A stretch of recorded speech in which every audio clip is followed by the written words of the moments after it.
Hello there, you guys. I'm Stephen the Stag Skelly. I'm a lifetime martial artist. I'm a kickboxer, and I'm also a amateur mixed martial artist. Uh, been in the game for a while, and you know, my main thing is I scroll the internet. I look at little questions on Quora and stuff, and sometimes I'll type it all out. But I thought recently, why not start making a bit of a vlog about this kind of stuff? Actually talk it through. So I came across one today, and it is perfect of something just to explore, because this question comes up a lot. It's a daft one, or at least for those not in the know or people that are brand new to it, and especially when people start recommending stuff around it. I'll tell you what I mean. Let's go. Let's just delve straight into it. So the question is, I've got it up here right now. I'm looking at it. I'm staring at it. Should I do kickboxing or kung fu? I want to learn how to defend myself, stay fit, and learn flexibility. Plus, I really like fighting with my feet. Sounds more like a taekwondo thing, that. But people keep telling me kung fu is better, so now I'm conflicted. Well, what you want to be asking your mates is, which kung fu? See, this is what it boils down to, my problem with a question like this, and even answering it. There isn't just a kung fu, and there isn't just a kickboxing. Let me just explain what I mean. Kickboxing is like a large umbrella term, because most arts are kickboxing. You're not going to walk into just a kickboxing gym and just learn kickboxing. You're going to learn possibly Dutch kickboxing. You're going to learn maybe Japanese kickboxing that's varies different between Dutch kickboxing. You might learn PKA style kickboxing, which is very semi-contact, or American style kickboxing, or even freestyle kickboxing. Hell, Muay Thai is technically kickboxing. Just don't let the Nat Moys hear that, because damn, are they protected over that? Trust me on that one. Even the Chinese martial arts styles like Sanda and Sanshao, they're also kickboxing. They fashion that same term, and a lot of those guys also compete in the K1 circuit along with the Nat boys. Then we drop into like Kung Fu. And as a side note, a lot of people bash Kung Fu. I'm not into that at all, because I've spent a lot of time training Kung Fu's Chinese martial arts. Kung Fu is a daft term. That's for, it doesn't even mean what people think that means. The proper term is Chinese martial arts. So let's go down that route for a sec. I've trained Chinese martial arts, and I quite enjoyed them. And there's some really good arts out there. There's arts like Choi Li Fut, which I'm probably pronouncing wrong, but I trained that, and it's not much different from learning Muay Thai. You've got Lao Ga, which for some reason around in England seems to be teamed up with more or less every PKA gym I go in. There's a side class doing Lao Ga, but those guys spar. They train full contact. They compete. I don't think they compete full contact. I think they're also like semi. It might just depend, but they're great stuff. And you've got, like, as mentioned above, Sanda. It's a Chinese martial art, but it's also a kickboxing martial art. So where do you split the line there?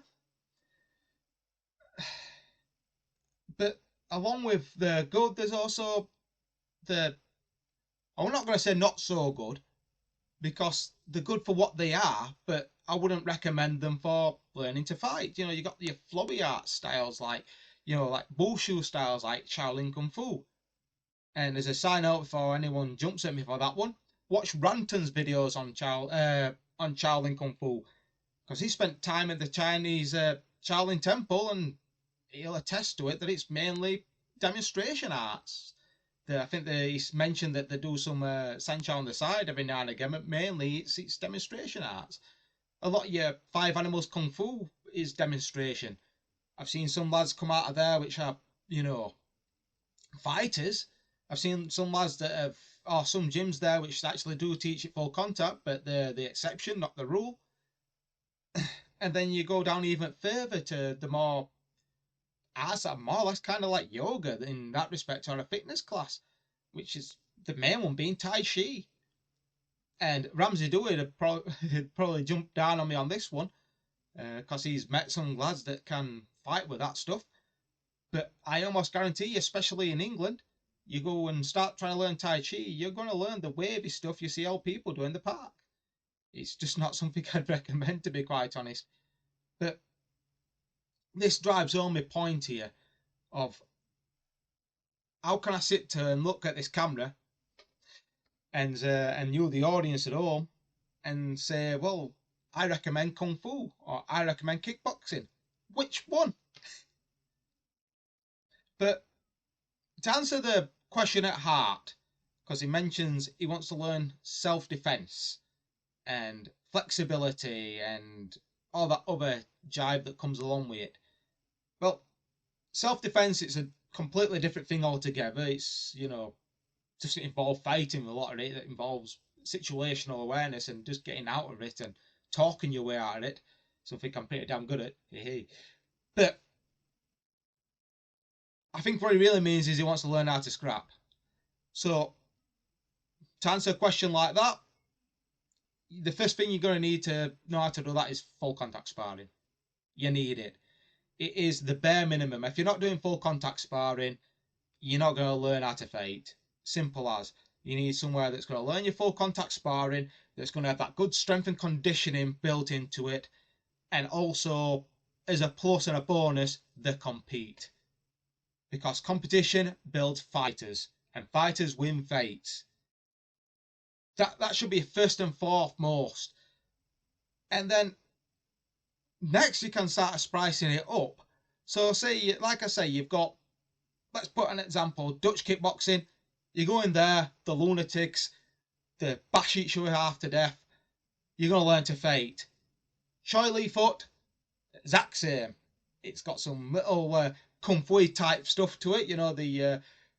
It's a bit more showy compared to Dutch, but you're going to learn to fight.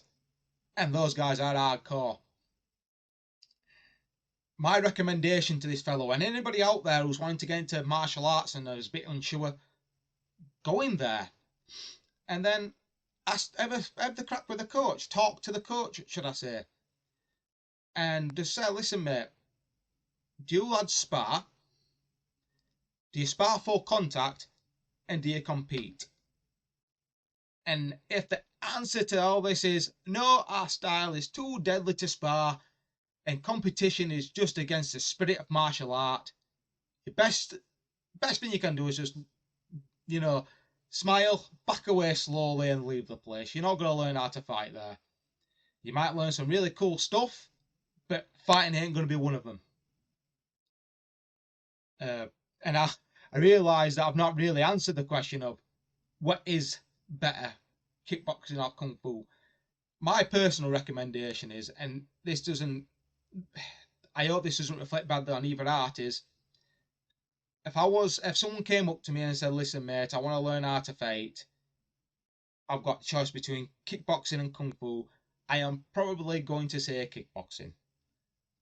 Not because there's bad kung fu and good kung fu, but because I know that if I tell someone to go kickboxing, 9 times out of 10 he's going to find a gym which is going to teach him how to scrap.